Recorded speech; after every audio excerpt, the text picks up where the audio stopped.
तो बच्चों सभी तरह के हेड ऑन कोलिजन आपने पढ़ लिए। हेड ऑन इलास्टिक कोलिजन भी पढ़ लिया, हेड ऑन इनइलास्टिक कोलिजन भी पढ़ लिया और head on perfect inelastic collision भी पढ़ लिया। ठीक, तो इसी हेड ऑन कोलिजन के लिए न्यूटन ने अपने पास एक नियम दे दिया, एक रूल दे दिया, एक बता दिया, एक रिजल्ट दे बता दिया। ठीक है, तो उसी को हम क्या नाम देते हैं, Newton's law for head on collision. कहां से दिया रूल, कैसे दिया रूल? तो सीधी सी बात, अभी एक्सपेरिमेंट करते थे और जो ऑब्जर्वेशन आती थी उसके हिसाब से कुछ क्या कह रहे हैं, कंक्लूजन निकाल लेते थे, and those conclusions are the result. तो on the basis of the experimental observation Newton gives a law for the head on collision and that is known as the Newton's law for head on collision. क्या conclusion था Newton का? तो according to this law the relative velocity of A part, relative velocity of A part किस velocity से दूर दूर हटते हैं, दूर हटने की रिलेटिव वेलोसिटी डेफिनेटली ये कब होगी, आफ्टर कोलिजन। कोलिजन के बाद में तो दूर दूर हटते हैं। अरे कोलिजन से पहले यदि कोई दूर दूर हटेगा तो कोलाइड ही कहां से करेगा? तो कोलिजन से पहले तो क्या होते हैं, अप्रोच करते हैं। तो कोलिजन से पहले तो क्या होती है, रिलेटिव वेलोसिटी ऑफ अप्रोच, और कोलिजन के बाद में क्या होती है, relative velocity of A part. तो न्यूटन ने क्या कहा अपने पास, according to this law the relative velocity of A part is proportional to the relative velocity of approach.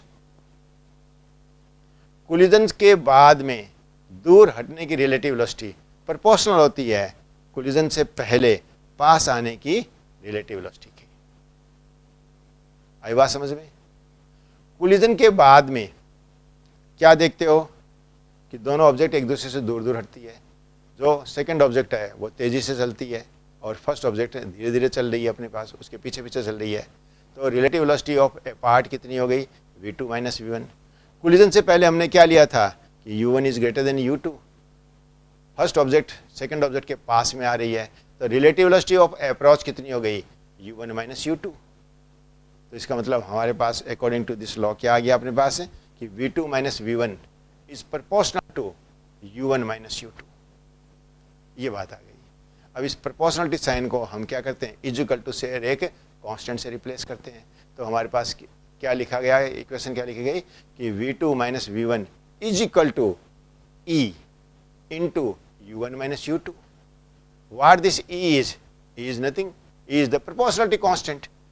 क्या कहलाता है, is called the coefficient of restitution, coefficient of restitution, प्रत्यावस्थान गुणांक।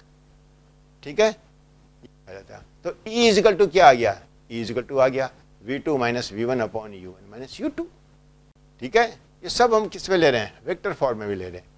तो E is equal to relative velocity of A part upon relative velocity of approach, that is equal to coefficient of restitution. ठीक है, अब सुनो, देखो आपके पास हेड ऑन इलास्टिक कोलिजन को याद करो।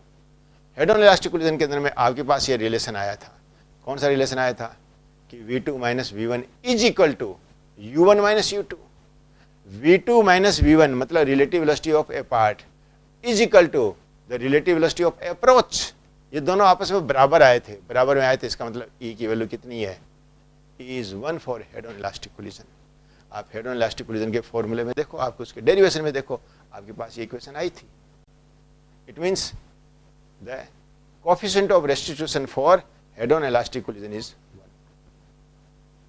अब इसी तरह देखो, सुनो, सिमिलरली आपने एक और पढ़ा था परफेक्ट इन इलास्टिक कोलिजन। कौन सा, head on perfect in elastic collision. उस परफेक्ट इन इलास्टिक कोलिजन में क्या था कि कोलिजन के बाद में दोनों ऑब्जेक्ट कॉमन वेलोसिटी से चलती है। कॉमन वेलोसिटी से चलती है, इसका मतलब v2 और v1 क्या होते हैं, इक्वल होते हैं।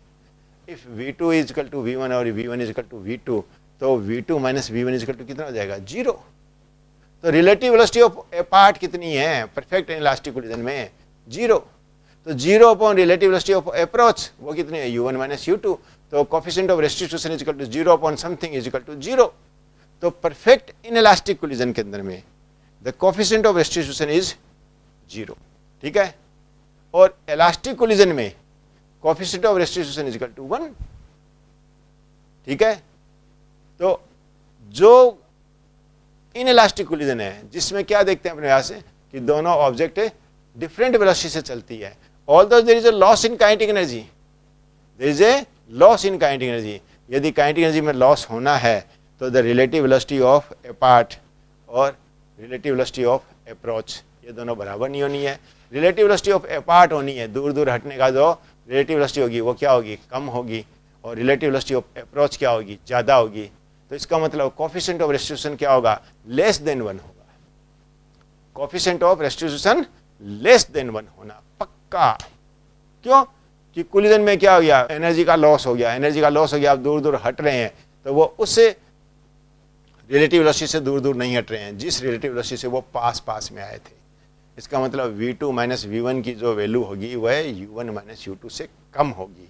तो क्या हो जाएगा, न्यूमरेटर कम और डिनोमिनेटर ज़्यादा, तो कोएफिशिएंट कितना जाएगा, लेस देन 1। इसलिए in partial inelastic collision the coefficient of restitution is less than 1 but greater than 0। Relative velocity of apart तो है, परफेक्ट इनइलास्टिक कोलिजन में तो वो भी नहीं थी।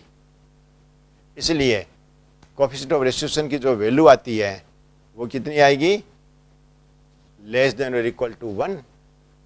1 किसके लिए, इलास्टिक कोलिजन के लिए, एंड ग्रेटर देन और इक्वल टू 0 किसके लिए, परफेक्ट इलास्टिक कोलिजन के लिए। इसलिए कोई पूछते हैं ना आपसे कि भैया कोएफिशिएंट ऑफ रेस्टिट्यूशन की वैल्यू कितनी होती है, तो हम कहते हैं सर 0 से लेकर 1।